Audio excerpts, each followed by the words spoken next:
If you're new to sobriety and you're wondering what it's going to be like a few years down the road, I'm going to tell you what it was like for me at the 2-year mark, where unlike Alcoholics Anonymous, I proclaimed cure. You will be able to claim cure at 2 years. And what your life's going to resemble? It's all good.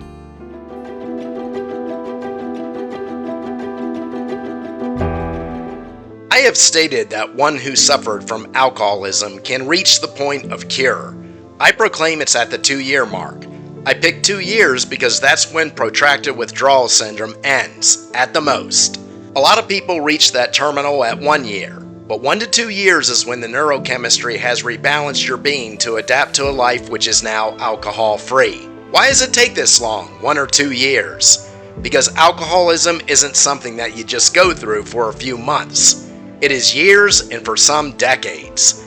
I usually didn't drink during the work week during my early stages, but at 27 on a spring break, visiting an old military friend, I stepped over the line. I drank every night, thinking I would return to somewhat normality once the break was over, but this time I didn't. John Barleycorn had taken me. My alcoholic years lasted for a total of 13. I finally quit it at 40. I've had prior articles on the phases of recovery. The detox phase, which is nothing short but a 5-day walk through the inferno. Remembrance of that experience alone is enough to never want to call my old buddy Johnny ever again. Then there's phase 2 that lasts from 30 to 45 days. The emotional roller coaster and severe cravings that are practically continuous. Then to the 6-month mark where the cravings are abating and the emotional upheaval is starting to balance. For the next year and a half, I would still have episodic bouts of anxiety and depression, and the periodic wanting to pick up that phone and call good old JB. All this decreased as time went on, and at the end of year 2, it was largely gone.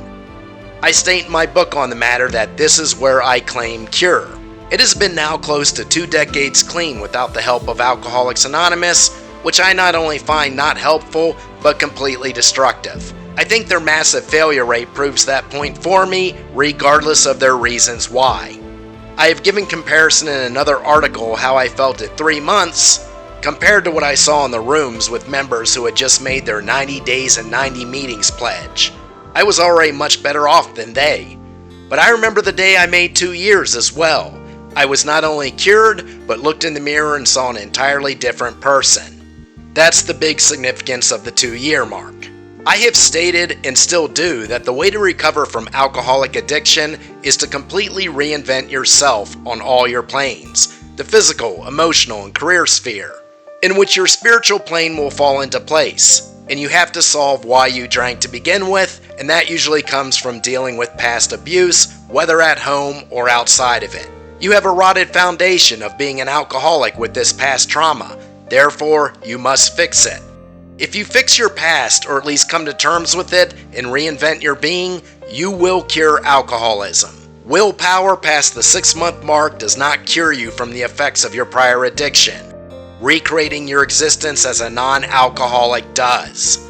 If you advance your planes, you will rarely think about alcohol at all past the 2-year mark, because you will envision the person who once was and realize he is long dead.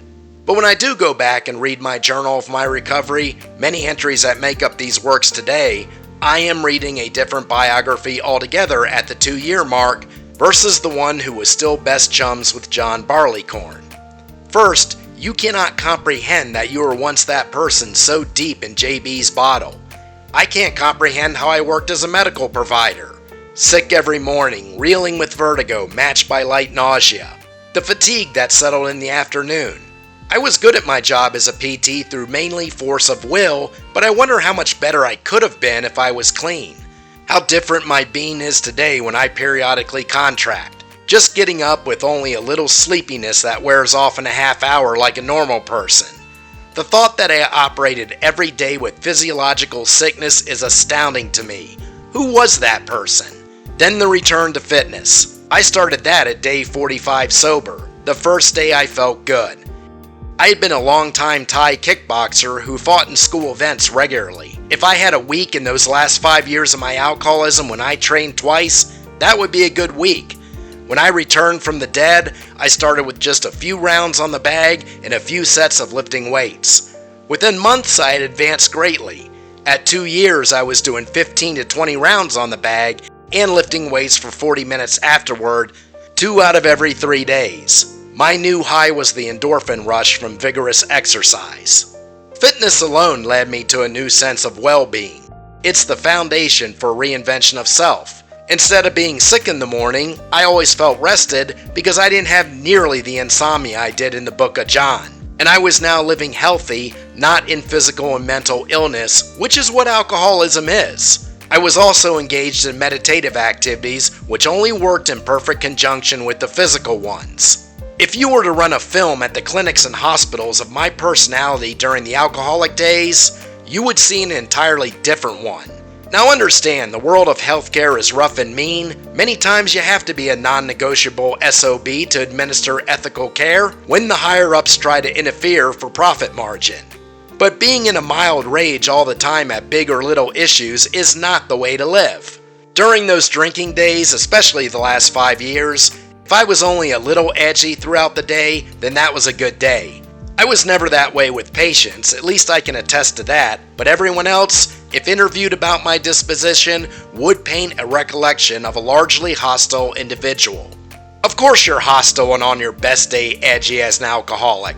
You're going through daily withdrawal from the night before. It isn't the detox withdrawal because the body will hold that as long as you make your checkpoint time at the liquor store or bar on the way home. Anyone who's gone to work with the flu won't remember being in an ideal frame of mind. The alcoholic is going to work with sickness every day of the week. You aren't going to be congenial when you're coming out of your skin until you get the antidote. The work hours are just an inconvenience until you can get your hands around that bottle again. When you look back at your life 2 years ago, you'll see that it was a cycle of daily sickness. Fatigue in the afternoons, the return to emotional normality somewhere in the 3rd or 4th drink, then to heavy intoxication once again. The weekends were even worse. You have no inconvenient work hours, so the drinking is continuous, as I have never known an alcoholic who didn't start his binge until Saturday evening. And what is incredulous when you're looking back once you've passed that 2-year mark is the tranquility now. Going to work every day, not being pissed off at the world and coming out of your skin. Being able to handle work conflicts with more stoicism. Oh, healthcare is still rough and mean, but I've adopted the attitude with contracts, which I still periodically take today, that it is unemotionally my way or the highway. If I do get lured into a clinic and find out I got snowed and that they're completely corrupt, I don't even get angry anymore. I simply state that'll be done my way, or I know the direction to the ferry or the airport from Alaska. No hard feelings. Versus the Mr. Hyde that would practically threaten the director with physical harm and be in a rage about the matter for months after the contract ended before its term. Because now you're in normal thinking, not alcoholic thinking. I thought about that long past cycle when I hit 2 years clean. Drink, wake up, be sick, get through the workday and drink again. Now it's wake up, do a smoothie, have a decent breakfast, and go to work in a state of calm and enthusiasm to help the patient. Come home, go to the gym, and meditate before sleep, which will be deep. The weekends aren't non-stop with the bottle to my lips. They are exercise and hiking or fishing or walking along the Alaskan Gulf. Living instead of being in that altered state where Johnny Barleycorn resides. How I lived in that black hole of the universe, existing in a drug-induced state more than I wasn't. That person was erased 2 years later. The new incarnation was one who had activities throughout the week and weekend. Someone who was in a state of continual refinement of the physical and the emotional. A person who was continuously advancing himself. Your spiritual plane is destroyed while you're an alcoholic. You don't see yourself as a functional, integral part of the universe. You're just going from one drunk to the next. The last day of my alcoholism, I was a drunk who happened to practice physical therapy.